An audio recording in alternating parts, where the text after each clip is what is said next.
সামগুৰিত খচৰা ভোটাৰ তালিকাক লৈ ব্যাপক প্ৰতিক্ৰিয়া। তালিকাত নাম নেদেখি হতবাক সামগুৰিৰ 500 ভোটাৰ।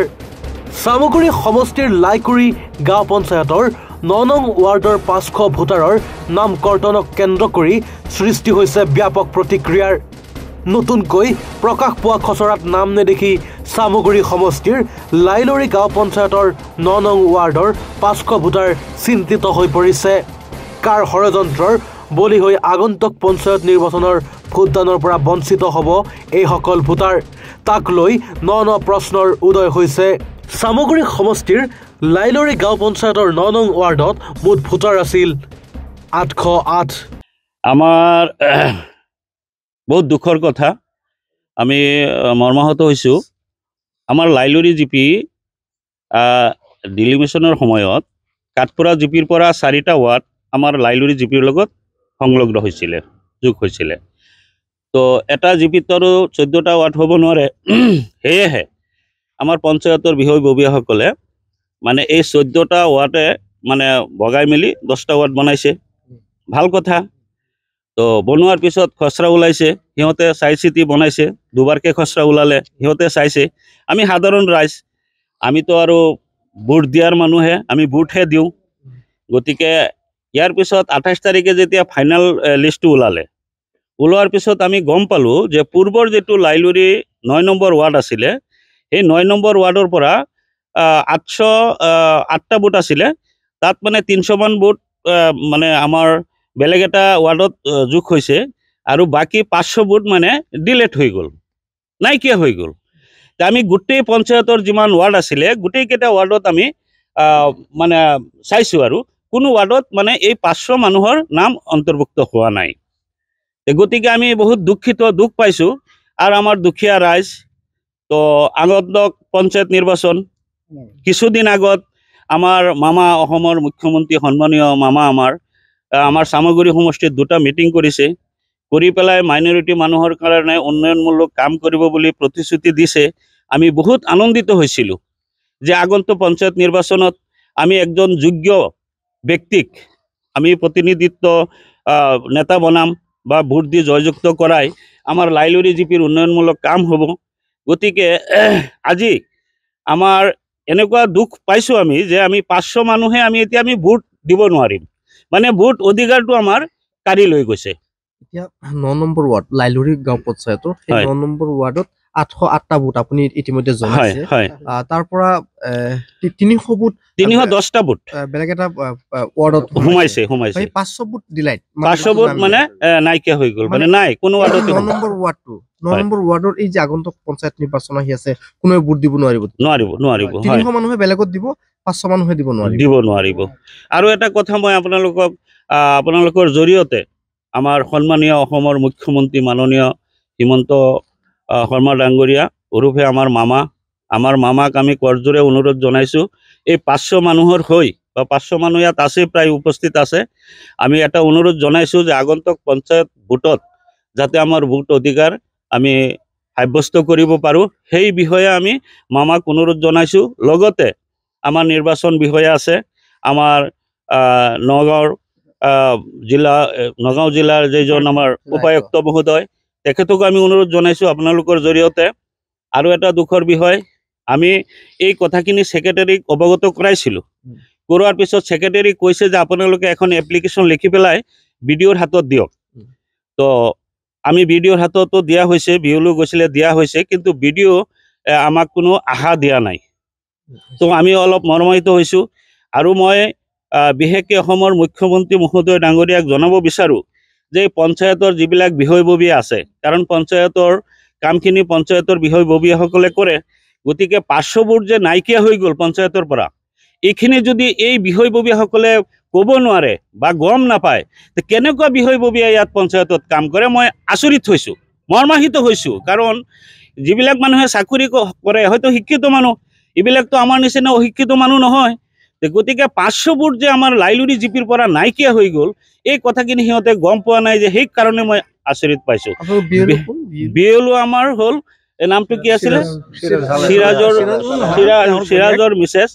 মই বিশেষকৈ BLOৰ গাফিলতি আছে, এই BLO যদি এইখিনি যেতিয়া খৰচা ওলাইছিলে BLO চাব লাগিছিলে, কাৰণ এইখিনি দায়িত্ব BLOৰ। হয়তো সেক্ৰেটাৰী মহোদয়ক মই ইমান নকৰোঁ, কাৰণ সেক্ৰেটাৰী 3টা GPৰ দায়িত্বত আছে, বেচেৰা দূৰৰ মানুহ।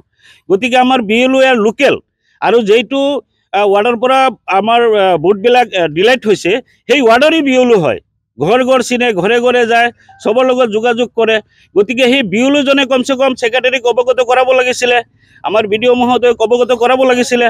তো সেইখিনি কৰোৱা নাই।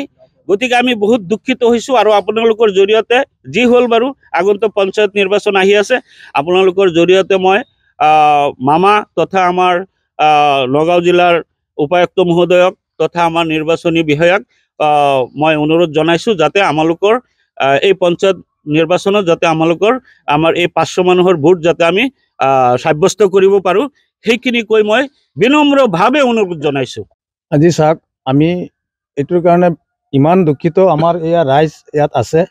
আমি এইটোৰ কাৰণে অন্তৰত ইমান এটা দুখ পাইছোঁ, যিহেতু পঞ্চায়ত নিৰ্বাচন সমাগত, তো ইয়াৰ এই সমাগত সন্মুখত ইলেকশ্যন থৈ পেলাই আজি আমি এটা চিন্তিত বিষয়ত পৰিছোঁ যে আজি আমাৰ 800 ভোটৰ পৰা 500 ভোট একদম নাইকিয়া কৰি পেলালে।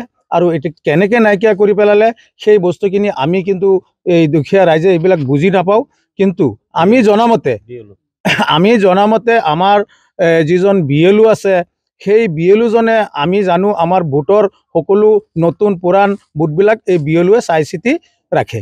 তো সেই BLO জনে তাত গৈ পেলাই যদি কমপ্লেইন কৰিলেহেঁতেন যে আমাৰ 500 ভোট অহা নাই, তো নিশ্চয় মই ভাবোঁ পঞ্চায়ত সচিবজনে এই বস্তুখিনিত অলপ মানে চিন্তা কৰি আমাৰ এই নামকেইটা ভোটত সোমাই দিলেহেঁতেন। পঞ্চায়ত সচিবৰ দায়িত্ব আছে, কিন্তু আমাৰ BLO জনে যেনেকৈ ষ্টেটমেণ্ট দিয়ে আমাৰ পঞ্চায়ত সচিবে ঠিক তেনেদৰে কামখিনি কৰে। তো মোৰ জনামতে মই কওঁ যে আজি BLO জনে যদি ইয়াত কিবা হাক দিলে হয়, আমাৰ এই 500 মানুহৰ নাম পিছ পৰি নাথাকিলে হয়। মই জানো যে BLOৰ গাফিলতিত এই বস্তুখিনি হৈছে বুলি মই ভাবোঁ, অনুভৱ কৰোঁ। আৰু 3বাৰ 4বাৰ খচৰা ওলোৱাৰ সময়তো BLO জনে এই বস্তুখিনি চাইছে, কিন্তু এই 500 মানুহৰ নাম 3-4বাৰ খুচৰা ওলোৱাৰ পিছতো এই নামখিনি অহা নাই। তো মই ক'বলৈ গ'লে BLO জনে সকলো বস্তুখিনি জানে যে 500 মানুহৰ নাম যে অহা নাই, এইটো BLO জনে গম পাইছে, কিন্তু কিয় অহা নাই বা কেনেকৈ আহিব লাগে এইটো BLO জনে গম পাইছে। কিন্তু BLO জনে গৈ পেলাই আমাৰ এই পঞ্চায়ত সচিবৰ তাত গৈ পেলাই ছিগনেচাৰ কৰি অ'কে বুলি কৈ থৈ আহিছে। তাৰপিছত আমাৰ এই পঞ্চায়ত সচিবে এই নামখিনি পিছ পেলাই বাকী নামখিনি উঠাই দিছে, আৰু এই নামখিনি অনলাইনত নাই বুলি মোক আমাৰ পঞ্চায়ত সচিবে জনাইছে যে মই এই নামখিনি পোৱা নাই। তো যিখিনি পাইছোঁ মোৰ আগত মই সেইখিনি উঠাই দিছোঁ। তো এইখিনি আমি জানো। গাঁও প্ৰধানৰ ভূমিকা নাই নেকি আপোনালোকৰ? গাঁও প্ৰধানৰ ভূমিকা মানে আছে থাকিলেও, কিন্তু আমাৰ গাঁও প্ৰধানে যে আমাৰ এই কামবিলাক সুচাৰুৰূপে সকলো কামখিনি যে চলাই নিব, সেইটোৰ কাৰণে কিন্তু BLOৰো এটা দায়িত্ব থাকে।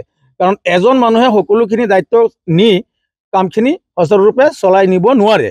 তো BLO জনেৰো এটা দায়িত্ব আছিলে, যিটো বস্তু নেকি আমি নতুন ভোট দিলেও BLO জনে আমাৰ ভোটখিনি চোৱা চিতা কৰে।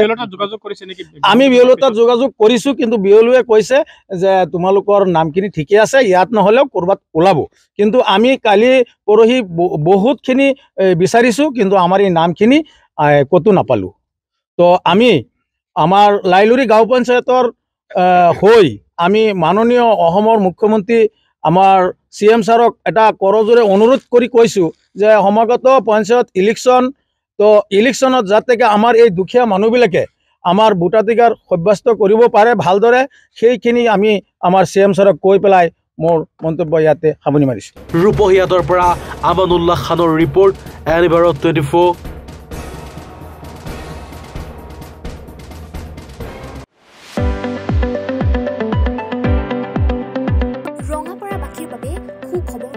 আপুনি যদি দুচকীয়া বাহন ল'ব বিচাৰিছে, তেন্তে এতিয়াৰে পৰা আৰু চিন্তাৰ কোনো প্ৰয়োজন নাই।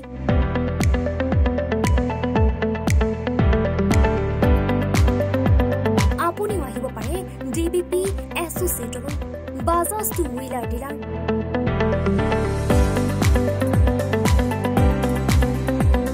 আমাৰ ঠিকনা ৱাৰ্ড নং 8, ঠাকুৰবাৰী ৰোড, ডাকঘৰ, ৰঙাপাৰা, জিলা শোণিতপুৰ।